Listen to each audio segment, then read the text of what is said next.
Hello and welcome to EDC 672, Creating and Integrating Technology in the Classroom.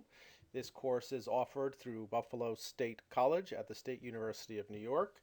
It is a hybrid course with an online and a face-to-face component. It is offered in the spring of 2015, and this is Matthew Swerdloff, the professor for the course. This video tutorial will provide an overview for you of the course and go over some important logistical information that you should be aware of before the course starts. I'd like to begin with an introduction so you get to know me. I know most of you will know each other by the time the course starts. My name is Matthew Swerdloff. I live in New Paltz, New York, which is about an hour and a half north of Manhattan in the United States.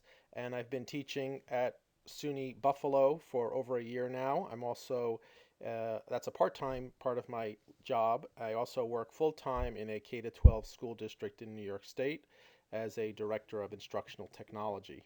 I do a lot of work with in-service teachers in terms of teaching them how to use technology effectively and how to adapt curriculum and leadership. So I look forward to working with you during this course. I find that these courses are both challenging and informative. The feedback that I've gotten in the past has been positive, and I'm looking forward to meeting you all at the first face-to-face session. So I'm going to go over a lot of information about the course today. Everything that I'm going over is in the written syllabus. I think sometimes it helps for people to hear it, so that's why I go over it this way. And then, of course, when I see you at the face-to-face session, if you have questions, you can ask them then. But as I said, this is a hybrid course with some time to be spent online before the face-to-face session, and then we meet for a week of face-to-face sessions, and then you have time online for another week or so to complete some other assignments. The course uses Blackboard. All the materials for the online and the face-to-face portion of the course will be on Blackboard, and if you're watching this video, you obviously have already accessed Blackboard and been able to log on. Blackboard is a content management system that is used in higher ed to organize online courses. I find that it's very user-friendly and easy to manage. All of the content that I present online and face-to-face will be posted in Blackboard, so you will have access to it. It's very transparent. You'll know what we're covering and what all the materials are. The course also uses Google Drive. If you don't have a Google Drive account, you will need to create one for the course.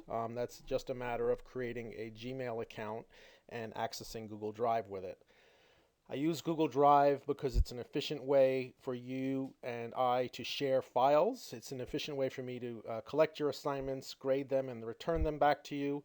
And it's also a powerful tool for instruction that we'll be learning to use in the course, and it's something that I think you will want to use with your students in the future.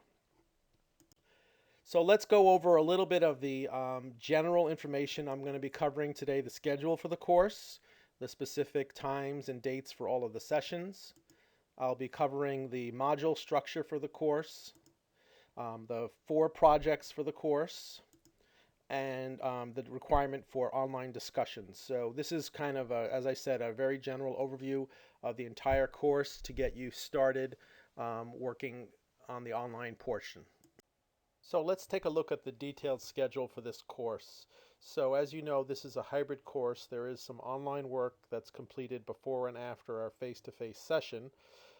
The online work to start the course begins on April 1st and should be completed by April 18th. And you're expected to spend about 4 hours online in the discussion boards responding to the discussion posts, which you'll see outlined in the syllabus. In addition, you do have reading, which you should have completed before the 18th. You have the 3 textbooks which you will need to read. And then you can see the schedule for the rest of the course. We meet for 7 days. We start off on Sunday, April 19th, and we're meeting after school from 3 to 7. Sunday and Monday we'll be focusing largely on differentiating instruction. Tuesday and Wednesday we'll be focusing on curriculum mapping. And then Thursday and Friday we will be working on Google Forms and mind mapping. And then on Saturday is the final session, and that's going to be some activities to wrap up the course and sharing some projects and some work. After the face-to-face portion of the course is over on April 25th, you do have another online component. You do have some discussion posts, and you will have some time to work on your projects. But all work needs to be completed and turned in by May 10th. That's the deadline, so that I can get grades in on time. And that's another 5 hours. And you can see that if you total up all the hours, you are required to put in 45 hours to receive the 3 credits from SUNY Buffalo. So that is the details of the schedule for the course. So there are 3 texts that you are required to have for the course. The first one is Carol Ann Tomlinson's text, The Differentiated Classroom, Responding to the Needs of All Learners. They're all short texts, by the way, and all pretty easy reads, so don't be intimidated when I say 3 texts. They're not really textbooks. They are instructional guides, and they're very easy to read and be a quick read for you, I think. So that's the first text. The second one is Heidi Hayes Jacobs' text on curriculum mapping and called Curriculum 21, Essential Education in a Changing World. And the third text is by Mark Prensky, which is a collection of essays from digital natives to digital wisdom, hopeful essays for 21st century learning. Mark Prensky is the author who coined the term digital natives and digital immigrants a number of years ago. So you are required to read all 3 of these texts in their entirety before the first face-to-face session. It's very important that you come to that Saturday class having read all 3 texts. On Saturday, we're going to be spending a lot of time with the Tomlinson text. On Sunday, we'll spend a good deal of time with the Jacobs text. And then Monday to Thursday, each day we'll be spending a little bit of time on the Prensky test with some activities. So it's very important that you read all 3 of those before class starts. The other thing that I will ask you to do is before each session to review what you've read, just to kind of refresh your memory. And that'll be in the syllabus spelled out what you should review. So this course is designed to be very practical and very focused on you and your classroom and what's going to work for you in your classroom. And as such, there are 4 projects that you will be completing in this course. And the projects are really closely linked to the work we do together in the face-to-face portion of the course. And they're also designed to be useful for you in the classroom. And we'll go over these in great detail when we meet, but this is just to give you an overview and a sense of what the projects are and what you should be thinking about. So the first project is we're going to be learning about differentiating instruction in class, and the first project is for you to develop a unit of instruction using a content management system. Blackboard, which you're using right now, is a content management system. So you're going to be creating an online unit of instruction that is thoroughly differentiated, that is completely differentiated for your students. And in the feedback I've gotten in the past from teachers, they really felt that this was the most useful project in terms of creating a unit that you're really going to use with your students. So I think you'll get a lot out of it. I think you'll enjoy it. So that's the first project, and all the projects are worth 20 points, by the way. So there's 4 projects. That's 20 points each, and then there's 20 points for the discussions. The second project is designing a curriculum map, and curriculum mapping is something we'll be spending a good deal of time on in class, and you'll be creating a curriculum map, again, based on your curriculum in your classroom, and you'll be using an online product called Atlas Rubicon to post that map online and really learn how to use the software. The third project involves creativity theory and mind mapping software. So we're going to be linking the theories of a few different researchers on creativity and how to foster creativity with the use of mind mapping. And for this one, you're going to be creating a lesson and implementing it with your students using mind mapping software, and then submitting the project around that activity. And then the fourth project has to do with using Google Forms. Google Forms is an online data collection and reporting tool, and you'll be using that to collect data from your students and also to do an online assessment. So that's an overview of the 4 projects, and as I said, we'll be going over them in much more detail in the face-to-face portion of the course. So let me get into a little bit of detail of these 4 projects. So the first one, as I said, has to do with differentiation and a content management system. And you're going to be using Moodle or Course Sites. Either one is fine. This site that I'm using is Course Sites, which is part of Blackboard. You can create a free account on Course Sites, or I believe your school has a Moodle server. You can use your school's Moodle server if you prefer.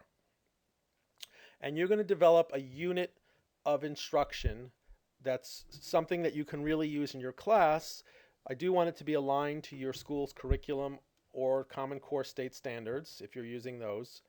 And the unit is going to be created in this online platform, and you're going to demonstrate your understanding of differentiation in the unit. So all of the activities and assessments and projects in the unit are going to be differentiated for process, product, and content. And we'll go over that on Saturday, and you'll understand what that is.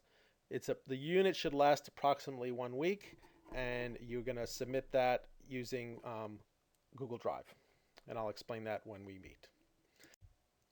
Project 3 involves curriculum mapping and Atlas Rubicon. For this project, you're going to develop a unit of instruction using Atlas Rubicon to plan it out. So it's going to be a 3 to 6 week unit related to some of the actual curriculum that you teach in your school or grade level or class. You're going to, in the Atlas template, you're going to make sure that you use all areas of the template and when you submit the unit. So this unit can be collaborative or individual. If you team teach with somebody that's in the class and you want to do this together, that's fine. It should be a little bit longer if 2 people are working on it, or if you want to do it as an individual, that's fine too. Okay, that's kind of the overview of Unit 3, Project 3. Second project is you're going to be doing some reading and research on creativity theory and mind mapping, and you're going to develop a lesson that uses mind mapping software. And again, the lesson can be tailored to your particular grade level or subject area. It's going to be very different if you teach 1st grade as opposed to teaching 10th grade, what you can do with this. But somehow you're going to write a lesson plan that demonstrates your understanding of creativity theory and incorporates mind mapping. And then I would like you, this case, I want you to implement this lesson with your students and then write a 1-page reflection on the process. And in that reflection, I want you to include photos so that I get a sense of how this lesson went in your classroom. This will also be submitted in Google Drive. Okay. And the 4th project is assessment and data collection using Google Forms. So for this project, you're going to design a form that you're going to use for an existing lesson, and the students are going to submit their data through this online form. And then you're going to create a chart using that data. And then you're also going to create an online assessment using Google Forms and give the assessment in school also for an existing unit. So again, this project 4 is more of a hands-on. You're actually going to implement this lesson with your students and write a reflection paper. So the last part as far as grading is the discussions. So you'll notice on Blackboard there's the module pre, which is the pre-course module, has some discussion posts, and the module post has discussion posts. For each of those modules, you will be required to submit some online discussion posts, and that is worth 20 points of your grade. So that's kind of an overview of the course. Let me just wrap up what you should be getting started on before we meet at the first face-to-face session. So first of all, on Blackboard, which you're logged into now, I would like you to edit your profile, including a profile photo. It really helps me if I can get to look at your photos before I come to try and memorize some names, because it is such a short course. I don't really have time to learn people's names, so it helps if you put your Blackboard photo in Blackboard. So also when I'm on the site, it helps me to see who's who. So edit your profile in Blackboard, add a photo. And then in Google Drive, I shared 2 folders with you. You should see these in your Shared With Me folder in Google Drive. And if you have never used Google Drive and this does not make sense to you, that's okay. We'll go over this at the first class. But you should see 2 folders, one that says ED672 COL Shared, and one says ED672 COL Private. The shared one is where you're going to submit your work to me, and the private is where I'm going to grade your work. So the shared one, shared folder, everybody can see, and the private folder, only you and I can see your work.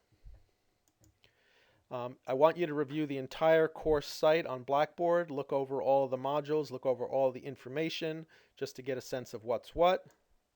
Review the entire syllabus, which is posted on the Documents tab on Blackboard, and respond to the module pre-discussion posts. There are, I believe, 3 posts in that module that you need to respond to. And finally, if you have any general questions, there is a discussion forum. I believe it's called General Questions. And if you have any general questions that you think the class could benefit by hearing the answer to, post those questions in the forum. I will answer them there. You'll get the answer, and your classmates will get the answer as well. And the nice thing about that is probably if you have a question, someone else has it too. If you have a specific question that only pertains to you regarding grading or something that is very kind of private, you can certainly email me any of those questions. And then finally, you do need to, as I said, read all 3 of the textbooks before the first face-to-face session. That is the end of the course overview. That's the end of Module 1 Pre. And I welcome you to the class. I'm looking forward to meeting you at the first session. Certainly, if you have any questions between now and then, email me or use the discussion forum, and I will see you soon. Thank you.